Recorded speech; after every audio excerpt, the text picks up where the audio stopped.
Now, the National Industrial Court of Nigeria, sitting in Abuja, has ordered the committal of two former officials of the Road Transport Employers Association of Nigeria, RTEN, to the Kuje Correctional Center for contempt of court. The ruling was delivered on Monday, February 24, 2026 by Justice O.Y. Anwe. Correspondent Abdullah Mukhtar completes the report. The court found Mr. Erio Osakpangwan and Yusuf Ibrahim Adene guilty of disobeying a subsisting judgment delivered on October 13, 2020, which nullified Mr. Osakpangwan's claim to the office of National President of RTN and restrained him from parading himself as such.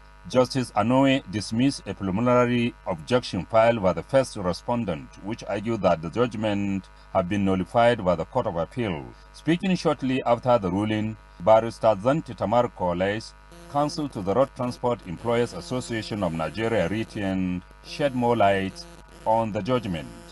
The judgment of this court is still subsisting and has never been set aside and has not been set aside. So any actions by the respondents after the judgment was just in violation of the court, and this also further upholds the order of the court, because once the court has given an order, anything contrary to that, this is what you get. The court further held that despite being aware of the subsisting judgment, the two respondents continue to hold themselves out as National President and National Secretary of RTN.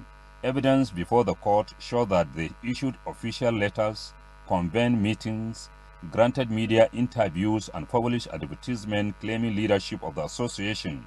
Barrister Zanti Tamar Koles commended the court for what she described as a well-researched and sound judgment. We thank the courts for, continuing to push us towards the side of justice, and now they're going to be, a bench warrant has been issued against them, and they're going to be serving their time at the Kuje Correctional Facility until they purge themselves to stop committing the contempt via an affidavit, which was delivered today.